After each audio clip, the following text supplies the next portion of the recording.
Hello students, Dr. Wang is here. In this video clip, I'm going to teach you how to use Excel to calculate questions related to time value of money. In the topic of time value of money, which is written down up here, you need to know that $1 today is different than $1 in the future. So basically, as the time goes by, the interest will accumulate. So $1 today will be worth more than $1 in the future. Okay. So here is how we do the calculation. I put 10 questions overall, and here we got all the answer keys next to it. But in your version, you shouldn't see those answers. Instead, you have to do the solving by yourself. Okay. So the first question, suppose that you invest $500 in a savings account that earns 3% every year. What will the account be worth in 5 years? Okay, that's your first question. It is about solving for future value, knowing how much money you have today. So it is about solving for future value. In Excel, you're going to start with FV for future value. And the rate here is going to be 3%. Make sure you put this percentage sign, or you just put a 0.03, the numerical expression for 3%. And how many years do you have? You have 5 years, and then your payment is 0. Okay, there is no periodical payment in addition to the money you put today. The present value is 500. I really want you to put a negative 500 because the calculator or your Excel would recognize the direction of a cash flows. So if you deposit money today, then in the future you will cash out. You will withdraw that money in the future. All right, so if you put a negative cash flow here, your output will be positive. All right, and you don't need to worry about the type. This type basically defines whether the payment is made at the beginning of each period or at the end of each period. But here we have a 0 payment, so it does not matter. And then hit enter. That's it. So if you have $500 today saved in a bank, if you earn 3% each year after 5 years, so that's going to be your total balance. All right, sounds pretty easy, right? Or you can use just say 500 times 1 plus 3%, all right, raised to the power of 5. You will get the same answer as well. Okay, the next question, you are saving $1,000 each year for a trip to Europe 3 years later.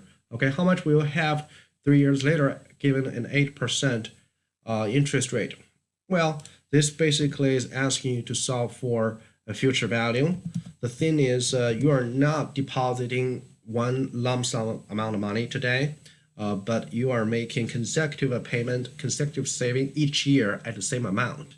So if it is each year at the same amount, then that would be called a payment.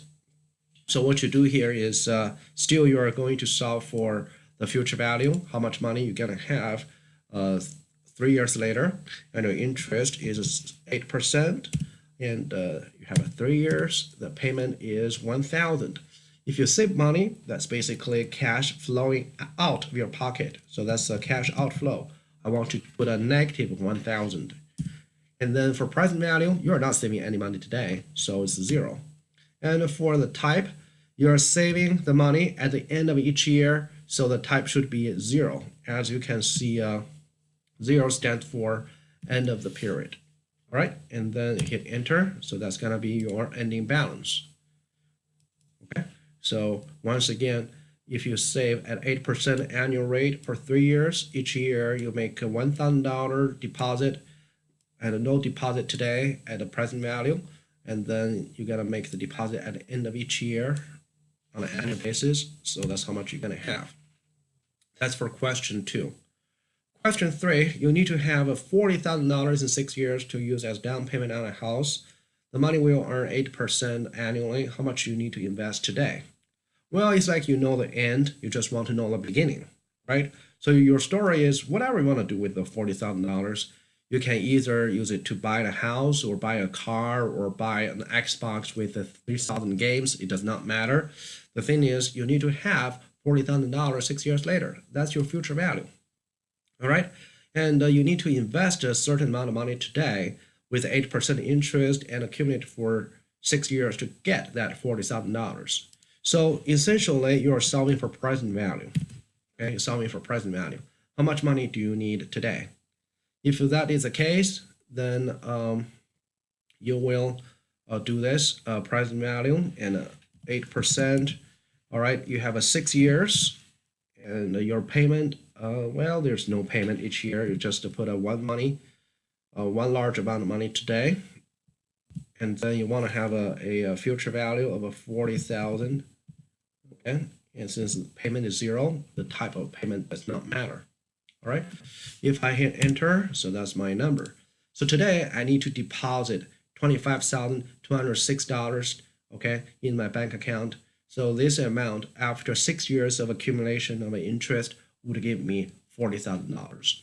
Again, this will be negative because it's a cash outflow. You deposit in the bank, that's a cash outflow to you, and afterward you will get $40,000 cash inflow. That's a positive. All right, question 4. If you can pay $3,000 every year for the next 10 years, well, I can smell pretty clear that this is about a payment, right? You make a fixed amount of payment every time for the next 10 years. And how much mortgage loan can you afford if the annual interest is 6%? Okay, so basically, it is about financing a house, right? And you can pay $30,000 every year in the next 10 years, and you want to know what kind of loan, how much of the loan you can afford to borrow today. So it's about solving for present value. You want to know how much money you can borrow today based on your paying back capacity of a $30,000 each year for the next 10 years. Okay, does that make sense? So first, you know, okay, I'm going to pay $30,000. I'm able to pay $30,000 in the next 10 years. And then I want to know, with that paying capacity, what kind of loan can I borrow, or how much can I borrow today? So essentially, it's about solving for present value. I'm going to put the rate. So the rate should be 6%. So 6% is here. And I have 10 years to pay back the loan. My payment, I'm going to pay $30,000. So that's negative. That's a cash flowing out of my pocket. So that's cash outflow. And then there's a 0 future value. Okay, so in addition to this 30,000 every year, I don't pay anything 10 years after. And then the type should be 0. Okay, so that's how much I can borrow. So the story here is if I borrow $220,000 today, then I have to pay $30,000 each year in the next 10 years. Okay, principal plus interest to pay back all the loan I borrowed today. Number 5. If you deposit $5,000 today in an account paying 10%, how long does it take to grow to $10,000? Well, it's about solving for the amount of time, right? So in Excel, you're going to use NPER, okay, NPER, and then the rate here is 10%. NPER stands for the number of periods, all right? And you have a 10%, and you don't make a periodical payment. You know, payment defines the same amount of money paid every year, but you don't have that payment. So what you have here is you're gonna deposit, you're gonna pay $4,000 today, okay, and then you expect to receive or get $10,000 positive afterward. So that's your cash flow. Negative $5,000 today, positive $10,000 in the future. All right, and the interest is 10%, 0 payment. That end would be 7.27 years. Okay, so if you want your money to double from 5,000 to 10,000, you have to wait some years to get that balance, given the 10% interest. All right, number 6. Assume the total cost of a college education will be $50,000 when your child enters college in 12 years. So you will need $50,000 12 years later, all right? And you have $5,000 to invest, and you have a 10 years period. You want your money to grow from 5 to 50. That's pretty ambitious. The thing is, you want to figure out what kind of investment should I put in. In other words, how much interest should I earn? Okay, how much return should I earn each year in order for my money to grow from 5,000 to 50,000, right? So if that's the case, it is about solving for the interest rate. So your Excel formula start with rate, okay? And you have 12 years. The payment is zero because you are not making any periodical payment. You just deposit $5,000 today and expect to receive $50,000 10 years later, and that's it.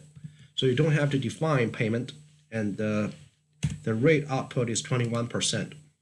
So each year you need to earn 21% for 12 years in order for your money of 5,000 to grow to 50,000. All right, and the 21% is pretty high. It's not really realistic to regular individual investors. Okay, so number 7. If you have a $1,000 credit card bill to pay in the next 12 months, what is your monthly payment given a 2% monthly interest rate?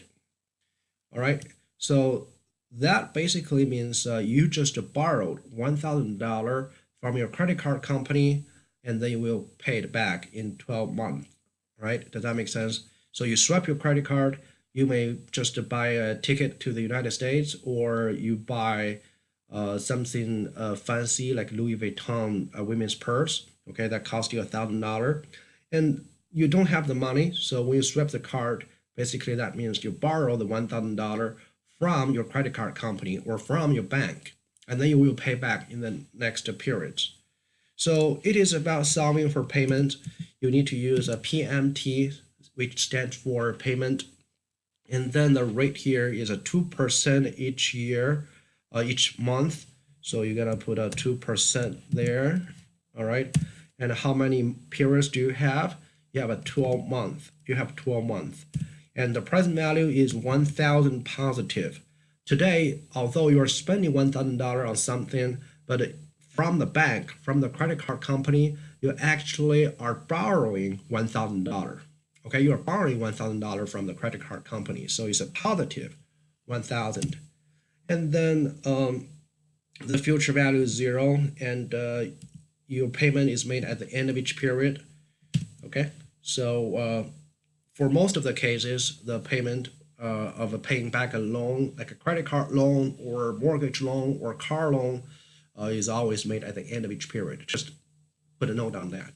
Okay, so in that case, your payment will be $94.56.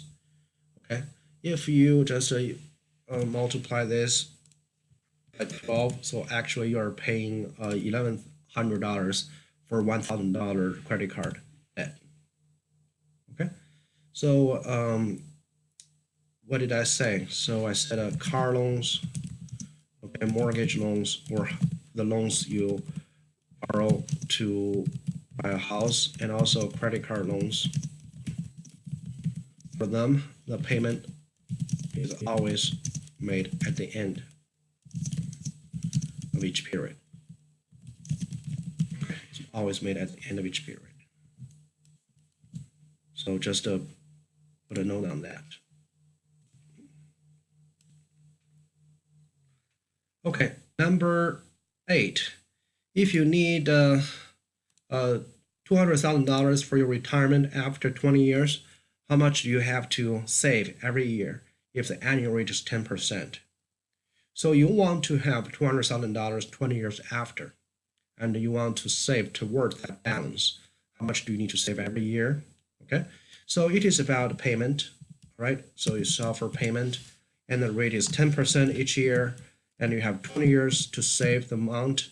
And you want to know, and you don't have any money saved today. Okay, you're gonna save on a every year basis, and you're gonna make the deposit at the end of each year. Okay, and you know your future balance will be 200,000. That's your goal, and 0 is the type of payment. So hit enter. So that basically is a negative 34.91. Each year you need to save for $3,000 plus, in order to get $200,000. Right. Number 9, an investment project will generate 200, 250, and 300 in the future year 1, 2, 3, respectively. How much is a project worth to you when the interest rate is 10%?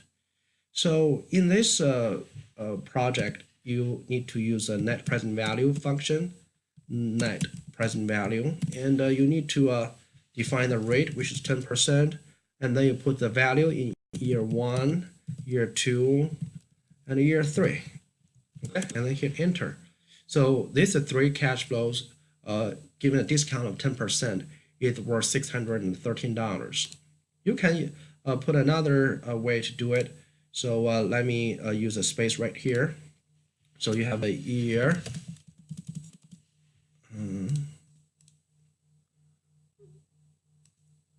So you have a year 1, 2, 3. Oops, what happens here? Okay, year 1, 2, 3. The cash flow is 200, 250, and 300. All right, and you need to discount all the cash flows. So basically, use a 200 divided by 1 plus 10% raised to the power of 1. So $200 1 year later is worth $182 today. And a 250 2 years later is worth $207 today. As you can see, I drag it down. So 250 divided by 1 plus 10% raised to the power of 2. So that's giving me 207. And then the 300 is divided by 1 plus 10% raised to the power of 3. So that's giving me 225. If I add all the numbers together, this is my NPV. So my NPV equals to the sum of the 3 numbers. So that's 614. So this is the same as the 614 right here. Okay, number 10 is about effective rate. So loan A, we have 2 loans. You gotta borrow money from. You need to select one of the 2. So loan A provides an annual rate of 3.125%, but compounds the rate monthly. Loan B provides an annual rate of 3.15% with no compounding. So which loan do you prefer to borrow? Please calculate the effective rate.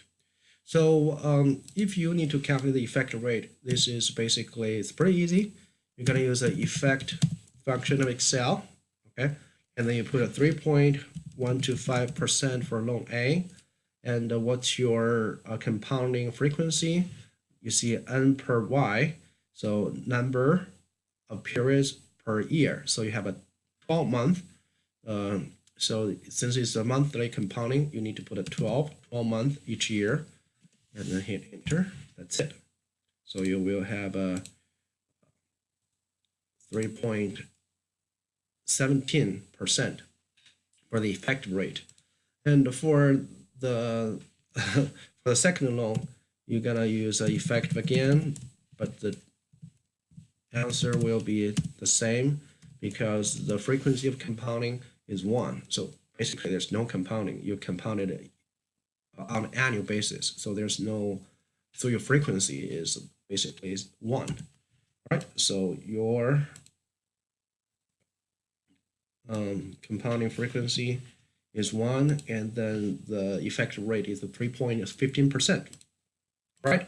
So that's how to use the effective rate to do it. You can also use the function here. You use 1 plus 3.125% divided by 12. So that's basically your monthly rate compounded. And then you're going to raise to the power of a 12, the minus 1. So you still get 3.17%, right? And likewise, you can use 1 plus 3.15%, all right? Raised to the power of 1, then minus 1. So basically, that will give you 3.15%, all right? So that's the second Excel project.